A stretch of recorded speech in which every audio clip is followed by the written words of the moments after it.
Olá, tudo bom? Aqui é a Paola e vamos para mais um livro de cabeceira. Bora, vem.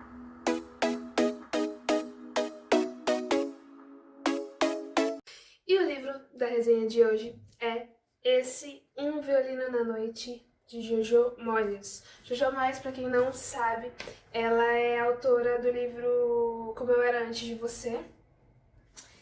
E essa edição é da Porto Editora, que eu li recentemente. Na verdade, terminei ontem de ler.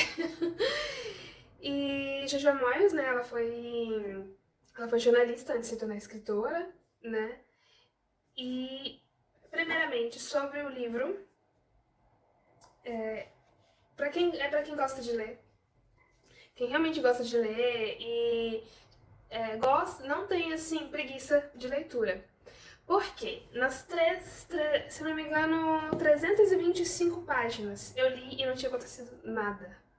Gente, o livro tem mais de 300 e, se não me engano, 68 páginas. 379 páginas.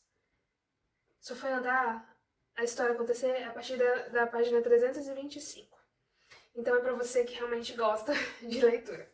Então, é uma história de uma viúva, Isabel, e ela toca violino. Ela é a primeira violinista de uma, se eu não me engano, da Municipal de Londres, Orquestra Municipal de Londres. Ela é a primeira violinista. E ela vive pra isso, ela vive pra música, né? E o marido dela cuida de tudo. Ela tem 2 filhos, um adolescente e um mais novo, chamado Thierry. Pra quem não sabe, eu tenho um irmão que chama Thierry e toca violino. E ele é o primeiro violinista, olha as coincidências, e ele é o primeiro violinista da Orquestra Sinfônica de Goiânia. E foi o que me atraiu a ler esse livro, foi o que me atraiu a ler, porque é um violino na noite. Eu fui pelo violino. E foi muito engraçado, que quando eu abri e comecei a ler, o filho da menina se chama Thierry. Só essas uma das coincidências do livro. E ela fica viúva e herda. Ao mesmo tempo, ela tem aquela coisa assim, ou ela vende o violino dela, que é muito caro, pra ficar com a casa que ela tá, que o marido lutou tanto pra comprar, ou ela fica com o violino e vai pra uma casa longe, no interior de Londres, 2 horas de Londres, mais ou menos, do interior. E ela pega e decide, então, assim, então ganhou a herança, não ia ter que vender o precioso violino dela, precioso. E ela acaba indo pra essa cidadezinha de Portswood. Só que, o que acontece? Tem gente já de olho há muito tempo nessa casa chamada Casa Espanhola. É uma casa que tem uma arquitetura antiga e tem um lago, no meio de um terreno valorizado, mas a casa não é valorizada pelo ex-dono, o que faleceu. Então várias pessoas estão de olho naquela casa. Uma mulher cuidou dele, uma Laura cuidou dele, desse senhor que faleceu, para poder conseguir ter o testamento da casa. Como não acharam testamento nenhum, ficou para o único parente vivo, que era essa Isabel, a violinista. E ela vai para essa casa, não tem dinheiro nenhum para reformar, junta as economias assim da casa que ela vendeu, acaba o dinheiro. E nisso, nela tocando violino, o Matt, que é o marido da Laura, que tá de olho no terreno, na casa, ouve a Isabel tocar violino.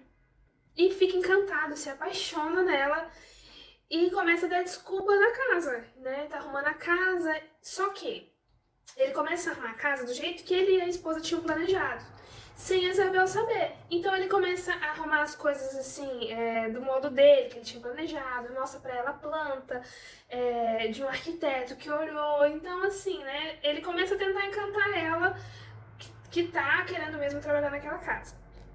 Por fim, ele coloca um ex-presidiário pra trabalhar com ele, o tal de Byron. Só que ela não vai muito com a cara dele porque ele mexe com arma, ele caça alguns animais ali perto, então ela já não... E ela não sabe do histórico dele, que ele é fichado, ex-presidiário e tal. E nisso, o filho dela, o Thierry, começa a ter uma certa amizade com esse Byron. Só que o menino não fala por causa do trauma do irmão. Ele não fala, fica calado, arruma um trauma, assim, que ele não conversa com ninguém, só com o Byron. E começa a seguir esse Byron. Por fim, com todas as economias gastas, ela não consegue pagar mais obra nenhuma. Ela começa a caçar, começa a cultivar no terreno deles lá coisas orgânicas e tal. E esse Matt, que tá cuidando das obras da casa dela, é envolvido com várias mulheres, tem histórico de traição, então assim, e tem um histórico de pilantra, então todo mundo no bairro sabe, assim, as falcatruas que ele faz, só que não, como eles não têm um pouco de provas, eles não têm coragem de falar pra Isabel.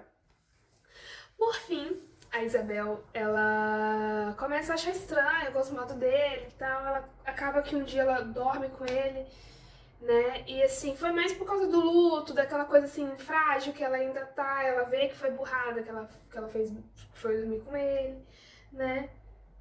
Acaba vendendo o violino, porque já a filha dela joga na cara que ela podia ter vendido o violino, que ela não, ninguém poderia ter mudado de casa e tudo mais. Nisso, ela começa a se apaixonar, se interessar por Byron, mas é aquela coisa ainda em descoberta. E aí, o Matt vendo que ela tá meio que interessada pelo Byron, e o Byron tá interessado nela, ele fala, olha, ele é presidiário, você vai querer um cara fechado, cuidando do seu filho e tal, e joga aquela... Como o Byron, ele já sofre um preconceito por causa disso, ele se afasta.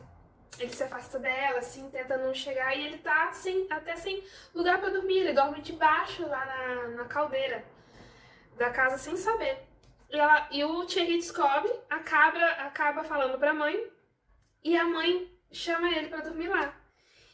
E o Matt descobre, fica louco. Só que o Matt não tem nada a ver, o Matt é mestre de obras. E ele aparece lá, acaba com o quarto que o cara tava dormindo, que o Byron tava dormindo. Por fim, a casa vai abaixo. Acha o testamento e é do Byron. Só que o Byron, ele não conta pra ninguém e guarda e joga fora, na verdade, pra realmente a casa ficar com a Isabel. E eles ficam juntos no final, o Matt fica loucão e a esposa dele acaba levando ele pra outro lugar, né, pra outra cidade e tal. E essa foi a moral da história. E essa foi a história depois de... Ela fica muito... A Jojo Moyes, ela fica muito na construção do lugar, na construção do personagem, na construção, assim, as folhas estavam assim, a penumbra caía de repente ao som. Então, assim, ela é o tipo de escritora que gosta dos detalhes, né? Ela não se envolve muito, ela não é aquela autora que pega o leitor no início, né? Que laça. Então, quem realmente gosta de ler, opta pelos Jojo Moyes. E é isso, gente. Muito obrigada. Se você curtiu, deixa o seu like, compartilha com seus amigos, com seus familiares, compartilha na faculdade, compartilha para aquele seu amigo que ama ler. E é isso. Beijinho. Como é que é aquela coisa lá que todo o YouTube pede nos vídeos? Curtir, compartilhar e se inscrever. Curtir, compartilhar, se inscrever. Curtir, compartilhar, se inscrever. Eu tô esquecendo de alguma coisa. Não tô esquecendo de alguma coisa.